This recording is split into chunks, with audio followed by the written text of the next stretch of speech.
Bonjour Père Bruno, est-ce que vous pouvez vous présenter s'il vous plaît? Bonjour Marie-Louise.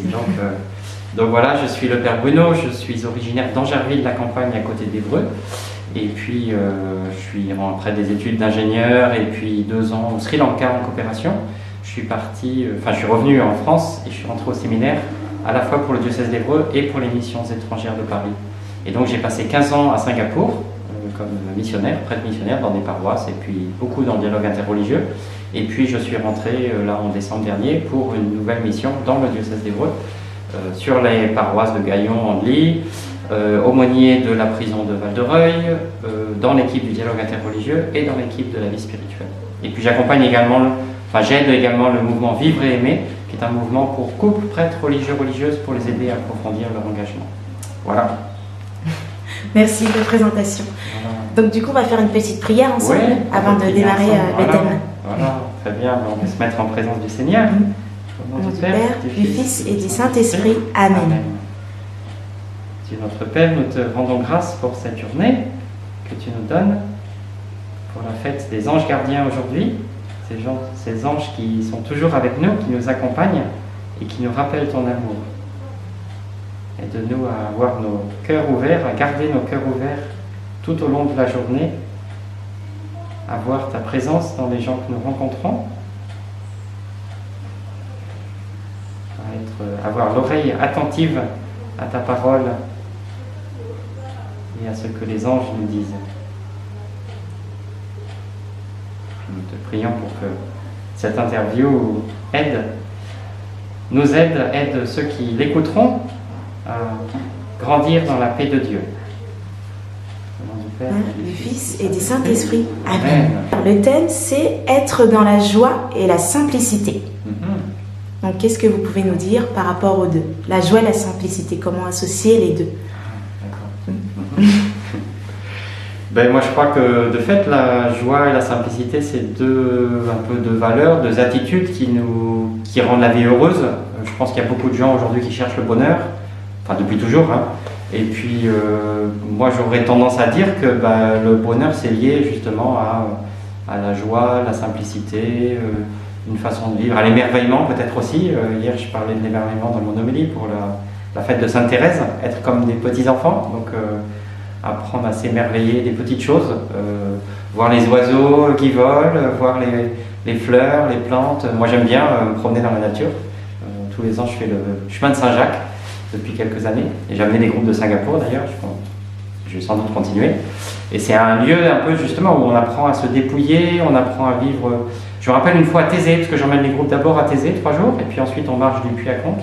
Et je me rappelle un jour, un frère à Thésée a dit vous voyez, vous avez passé une semaine ici, avec très peu de choses. Thésée, c'est très simple les conditions de vie, et vous voyez que vous êtes heureux. Et ça a résonné, parce que je me dis oui, c'est un peu ce que j'essaye de vivre au maximum, vivre le plus simplement possible. Et je crois que ça apporte du bonheur, mais je crois en même temps je pense qu'on peut le faire si on a trouvé notre bonheur ailleurs. J'aime bien la vision qui dit qu'on a un désir d'infini en nous. Si ce désir il est bien orienté, il est orienté vers Dieu, qui est l'infini qui, quelque part, seul peut nous combler. Et à ce moment-là, toutes les personnes qu'on rencontre et toutes les choses dans le monde, quelque part, nous aident à grandir dans ce désir de Dieu qui va aussi vers les gens, l'amour de Dieu, l'amour des gens. Par contre, si ce désir se fait détourner ou va pas vraiment vers Dieu, à ce moment-là, c'est un peu la société de consommation.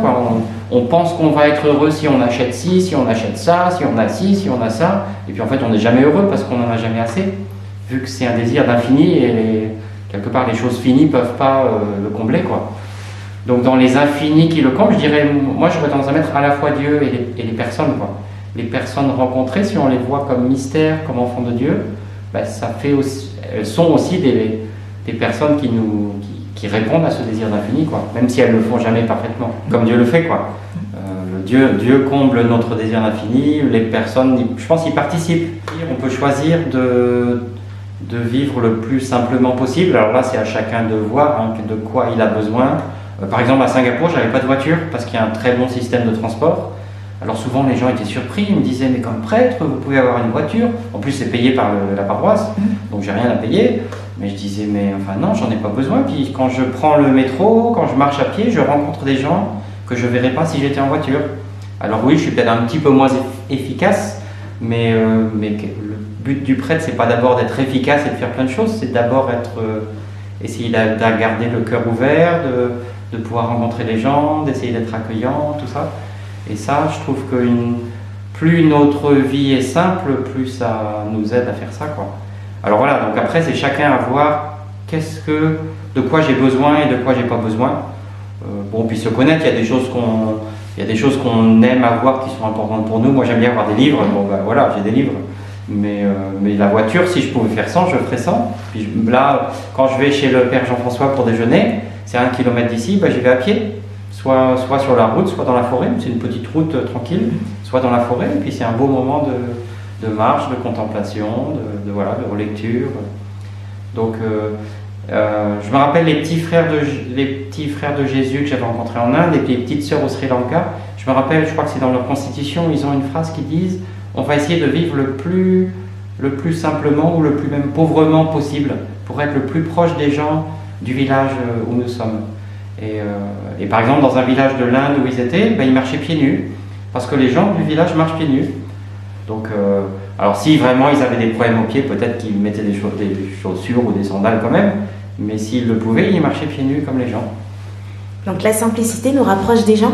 Donc plus on est simple, plus on se rapproche du peuple. Je pense que ça peut rapprocher les gens, oui, parce qu'on a moins de choses qui nous embarrassent. Quelque part, tout ce qu'on possède, on en devient un tout petit peu esclave, quoi. Plus on a de choses, plus il faut s'en préoccuper, il faut assurer leur sécurité, alors que si on a moins, on est à la rigueur plus libre. Et puis même dans nos pensées, on n'a pas à penser à s'occuper de ci, s'occuper de ça. Bon, enfin, il faut un minimum, il faut manger tous les jours, mais je pense que moins on a de soucis matériels, moins de choses à se préoccuper, plus ça nous libère. Alors après, l'autre question, c'est avec les choses matérielles qu'on a, ne pas en devenir esclave.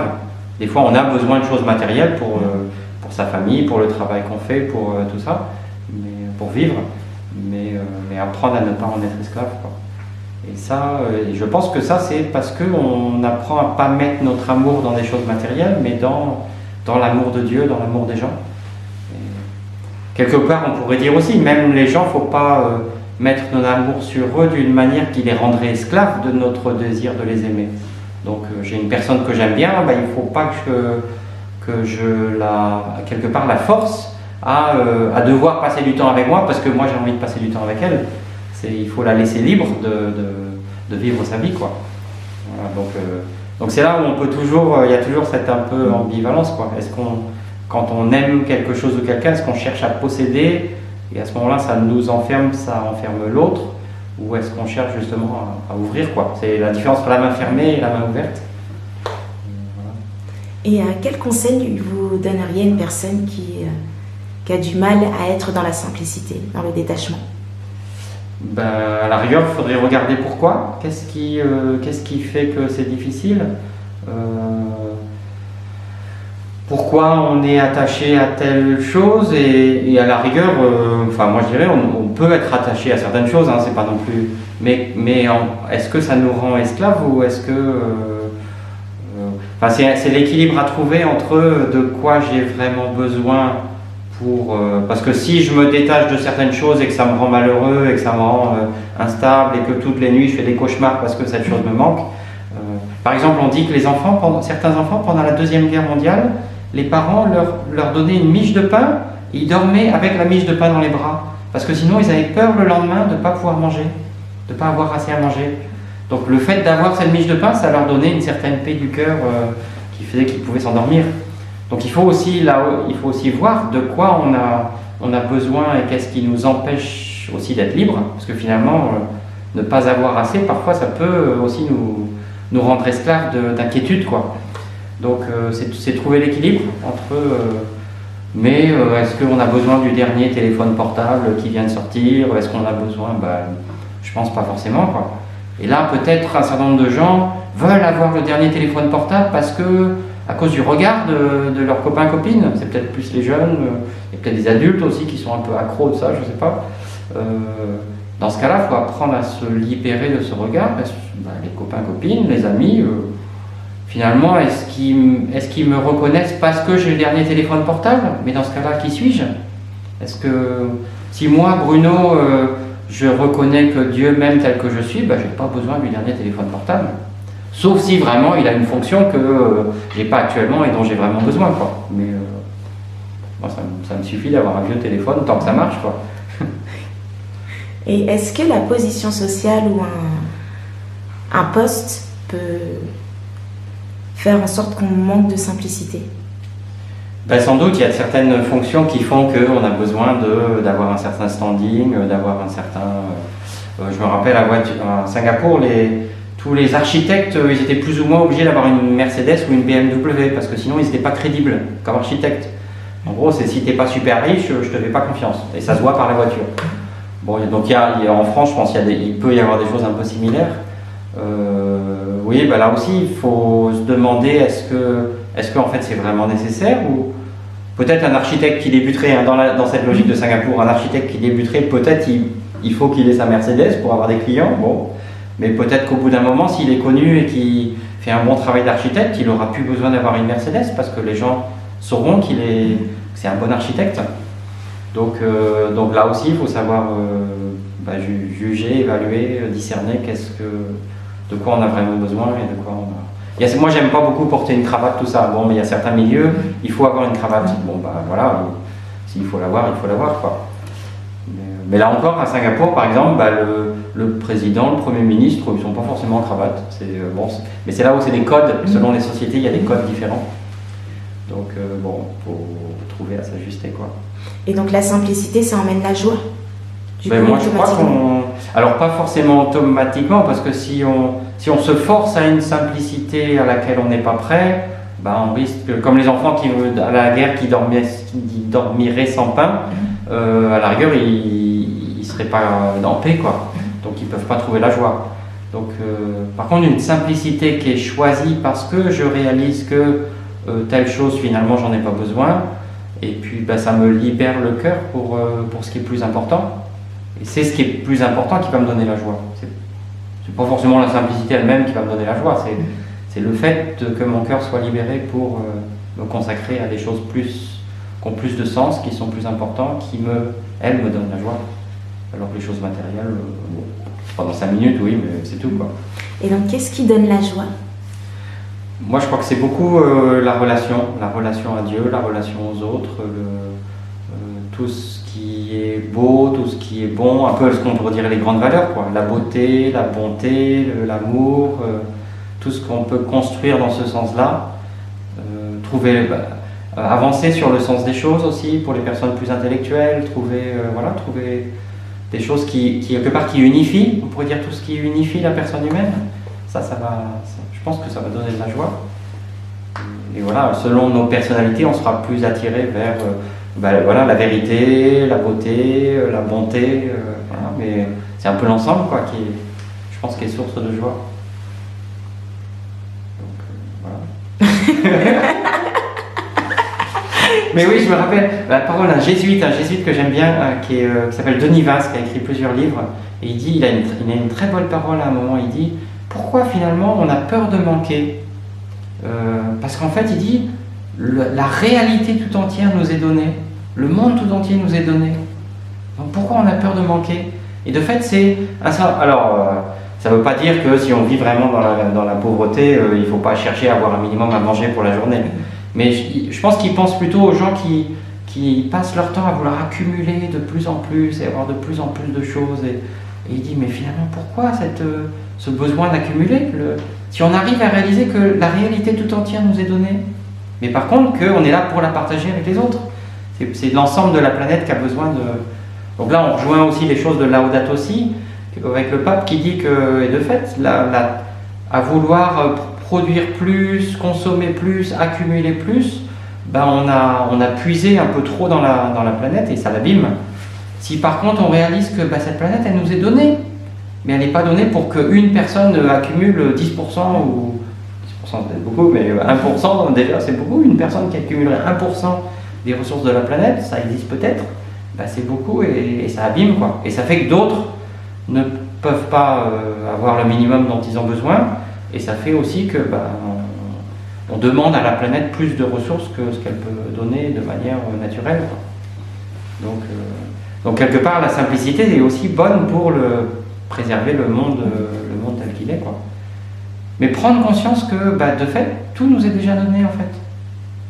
Mais il faut pas quand j'étais en Inde, j'ai appris un peu de tamoul, et en tamoul on dit pas je possède ça, on dit ça est près de moi. Et je trouve que c'est intéressant parce que ça veut dire que c'est pas d'abord une histoire de posséder, de mettre les mains dessus, c'est une histoire de voir que voilà, les choses sont là. Et alors ça veut pas dire qu'il faut pas avoir des choses à soi non plus, hein, faut pas tomber dans des extrêmes, mais réapprendre à se dire oui, je possède certaines choses, mais finalement en quoi ces choses sont au bien de l'humanité et pas que de moi. Bon, après il faut trouver l'équilibre, hein. C'est bon d'avoir des choses à soi aussi, hein, mais... Oui, il faut mettre en prière et puis c'est Dieu qui nous oriente. Voilà, oui. Donc on doit se laisser guider aussi par lui. Oui, tout à fait. Oui. Quelque part, pour chaque décision, est-ce que j'ai besoin de ça? Est-ce que je dois acheter ça ou pas? Est-ce que je dois utiliser? Est-ce que je dois donner? Est-ce que, à la rigueur, la prière nous aide à discerner. Ouais. Écouter son cœur aussi. Est-ce que mon cœur est prêt? Des fois, on pourrait se dire oui, dans l'idéal, il faudrait que je donne ça, mais mon cœur, il n'est pas prêt. Donc si je le donne, ça va créer du stress. Bon, il vaut peut-être mieux pas donner dans ces cas-là, quoi. Enfin, il faut voir ce que c'est aussi, hein. Et comment faire du coup quand on a du mal? On veut, mais on n'y arrive pas. Je dirais à la rigueur, il faut apprendre à se pacifier, peut-être notamment par si on est chrétien ou d'autres religions, par une prière qui nous aide à découvrir que la source de la joie, elle est en Dieu et pas dans ses objets. Et donc plus on va avancer vers Dieu, plus on va ouvrir son cœur à Dieu et puis aux autres aussi, peut-être plus il sera facile de se détacher de certaines choses matérielles. Parce qu'on aura trouvé notre joie ailleurs, quoi. Donc c'est toujours, moi je pense qu'on est capable de dire non à certaines choses si on a trouvé un oui à quelque chose de plus grand. Donc par exemple comme prêtre, il y a des gens qui disent « Oh prêtre, vous faites un gros sacrifice, pas vous marier, tout ça ». Mais pour moi c'est pas un sacrifice. C'est si je dis non au mariage ou au fait d'avoir des enfants et tout ça, c'est parce que j'ai trouvé quelque chose qui me fait plus plaisir, qui je pense me rend plus heureux. Mais quelqu'un qui dirait « Oh là là, j'aimerais beaucoup me marier, mais je crois que Dieu il me demande de me sacrifier pour être prêtre. » À mon avis, il ne sera pas un prêtre heureux. Donc il va être tout le temps « Oh là là, c'est dur, Dieu, il est terrible. » Bon, ça ne rend pas heureux, quoi.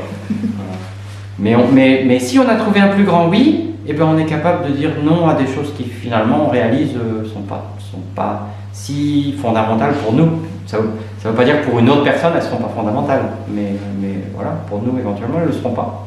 Parce qu'on n'a pas trouvé autre chose. Les deux commandements, que Jésus dit, tu aimeras Dieu et ton prochain comme toi-même.